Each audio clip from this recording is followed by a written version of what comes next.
Hello, in this video I'm going to talk to you about what the graphs of reciprocal functions look like. So, first of all, two graphs that it's probably a good idea to just learn the shape of are the graphs of y equals 1 over x and also y equals minus 1 over x. So I've drawn them both up here for you. So for y equals 1 over x, what we get is we get this kind of curved shape up here in the top quadrant, and then we also get another curve which is the same shape but underneath, going down here in the bottom left quadrant. And in between them, we also have these kind of dotted lines going straight down the y-axis and also straight across the x-axis. And those lines are called asymptotes, which I'll talk a bit more about in a minute. Okay, the graph of y equals minus 1 over x looks very, very similar. It's just that the curves are on the other quadrant. So we have one curve in this quadrant and one curve in this quadrant here. And again, our asymptotes are vertically down the y and horizontally across the x-axis as well. So those are two shapes that it's worth knowing because they can come up quite a bit at both GCSE and at A level. The shape that we're looking at there is actually called a rectangular hyperbola. If you've done inverse proportion, you will have come across this shape before. You get this kind of shape going on whenever you have inverse proportional relationships.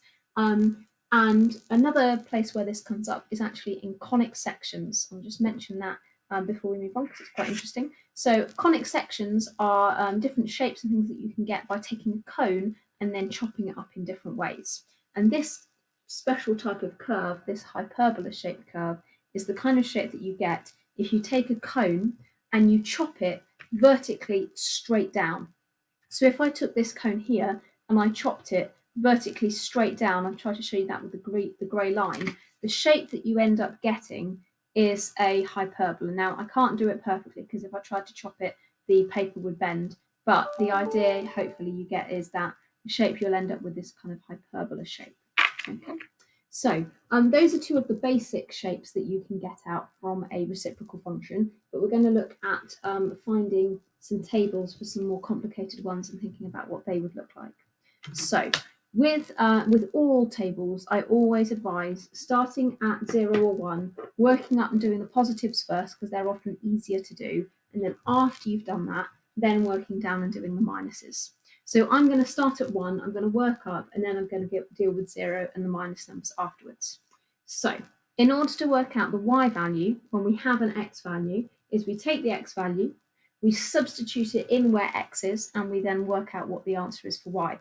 So when x is 1, I'm going to put a 1 in here, and I'm going to have y is 6 over 1, or 6 divided by 1, which is 6. When x is 2, y is 6 over 2, or 6 divided by 2, which is 3. When x is 3, y is 6 divided by 3, which comes out as 2. And when x is 4, y is 6 divided by 4, or 6 quarters, which is 3 halves, or 1.5. So you'll notice that as we go along, the numbers are getting smaller, but the gap between them is getting smaller every time. And that's what's going to create us this kind of shallowing shape as we draw the graph of it. Now, 0 for these ones is a tricky one, because if I put 0 in here, I would be having to do 6 divided by 0, which is actually impossible to do. If you try to do 6 divided by 0 on a calculator, it will tell you math error. It's actually not possible to do. So there's actually no answer for y when x is 0. And that's why we start having these asymptotes coming in, those dotted lines, because there's no possible value that we can have. So we have to leave that blank. When x is minus 1, we're doing 6 divided by negative 1. And you've got to remember here that a positive divided by a negative gets you a negative answer. So 6 divided by minus 1 is minus 6. 6 divided by minus 2 is minus 3. And 6 divided by minus 3 is minus 2.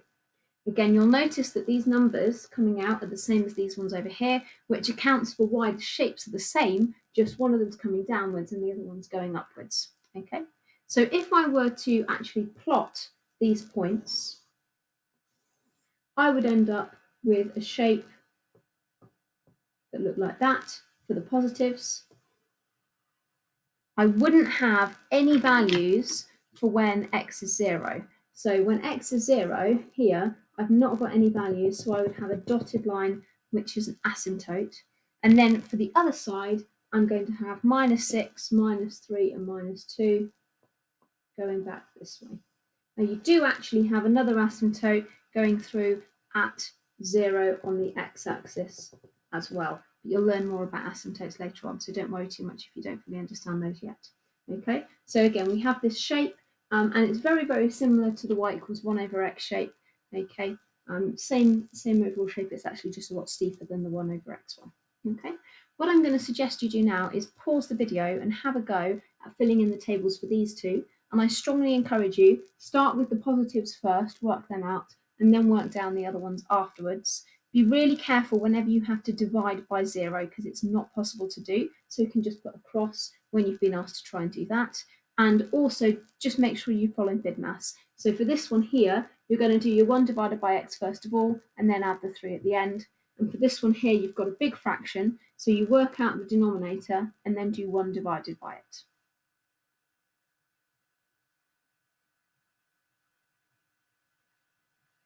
Okay, so here are your answers. So I'm going to start here. 1/1 is 1, plus 3 makes us 4. 1/2 is a half, plus 3 is 3.5. 1/3 is a third, plus 3 is 3 1/3. 1/0 can't be done, so this one we cannot possibly get an answer for because the fraction bit doesn't work. 1/-1 is -1, plus 3 gets us to 2. 1/-2 is -1/2. -1/2 plus 3 gets us to 2.5. Okay, so that's the table for that one. Next one, I'm going to again start with 1 and I'll work backwards after I've done the positives. So if I put 1 in here, 1 minus 2 is -1. 1 divided by -1 is -1. If I put 2 in, 2 minus 2 is 0. I can't do 1 divided by 0, so actually this time I've got to leave that one blank. Okay, for 3, 3 minus 2 is 1. 1 divided by 1 is 1. For 0, 0 minus 2 is -2. 1 divided by -2 is -1/2. If I put -1 in here, I'm going to get -1/3. -2 in there, I'm going to get -1/4. And if I put -3, I'm going to get -1/5. Okay, so in terms of the shapes of these graphs, if I were to draw them, just do them here. Okay, this one is going to have an asymptote when x is 0 like this, and then looking at these values, it's going down, and at these values, we're still up here in the positives here. Now this graph will actually have an asymptote going across at 3, which you could find if you worked out more values going either way. You'll find it gets closer and closer and closer going down to 3, closer and closer and closer going up to 3, but never quite reaches it. For this one here, if you were to plot them, it would look like this. You would have at x equals 2, you'd have an asymptote, okay? And then you would have a shape that looked like this on this side and like this on this side. And it would actually, on both sides, get closer and closer to 0 as our y value. But again, don't worry too much about the asymptotes at the moment.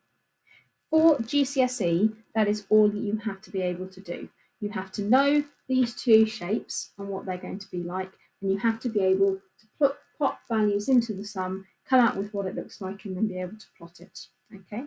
For A level, things get a little bit more interesting. So what I'm going to do next is I'm going to introduce you to some more complicated thinking about the asymptotes. You do not have to worry about this though at GCSE. It's just a bit of interest in case you want to see what comes up later on. So here is a more complicated reciprocal function. I've got 1/x plus 4 minus 7. And I'm going to do this by thinking about the asymptotes. Now, asymptotes come out when we have impossibilities. Okay, so one thing that we said it was impossible to do is divide by 0. So it's impossible for the denominator, the bottom part of my fraction, to be 0. So that's the first impossibility. Denominator cannot equal 0. Okay, so because the denominator cannot equal 0, looking at this here, x plus 4 cannot equal 0. X plus 4 cannot be 0. So x cannot be -4, which means if you wanted to find the first asymptote, you would draw the line x equals -4. That would be an asymptote. Asymptote is spelt quite strangely, asymptote. So it's got a silent P in the middle there. The other thing that's impossible is to have 1 divided by a number come out as 0, okay? Because 1 divided by even a really, really big number is still going to come out as an answer, as a non-zero answer. For example, if you had 1 cake and you divided it by 1,000,000 people, each person would get a crumb, but it wouldn't be nothing, okay? So 1 divided by anything is still going to be not 0. So this whole fraction here cannot be 0, okay? So the fraction cannot be 0. So if I were to make the fraction 0, I've got another impossibility. So y cannot be equal to this whole thing being 0 minus 7. So y cannot be equal to negative 7. So if I were to draw the line y equals minus 7, that would be an asymptote as well. So that's the reasoning behind finding those asymptotes. I'm going to pop the asymptotes on, and then I'm going to talk about how we can draw the rest of the graph around it. So x can't be minus 4. So if I go to minus 4 on the x-axis, I can pop myself a vertical asymptote going straight down there.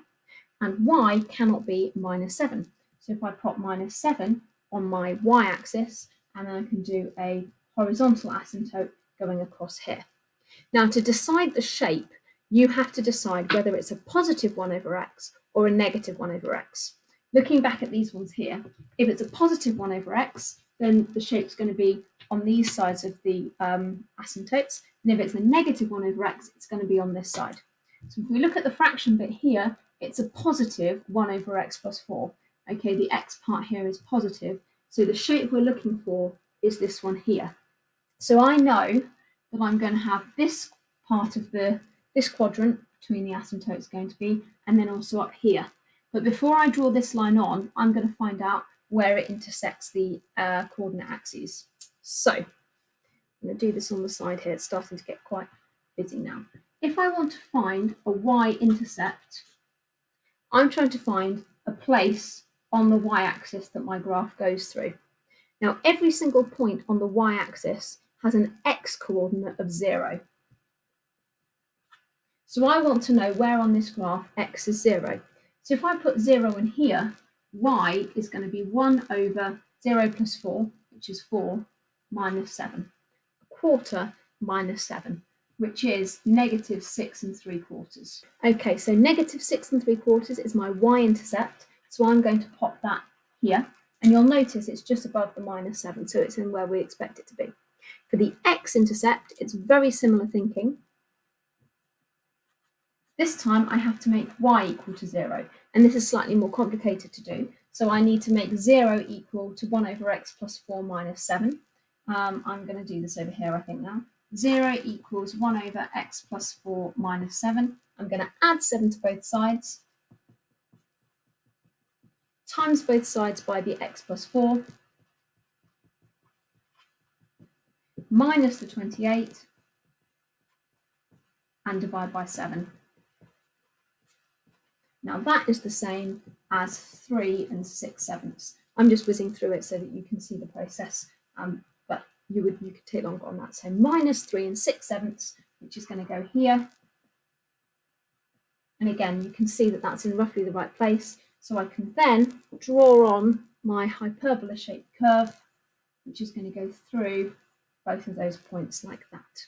Okay, so that is how you would do a thorough sketch of the reciprocal graph. And it's also something that you could do using thinking about transforming functions, but that might not be something that you've seen yet. This is a method that you can use instead.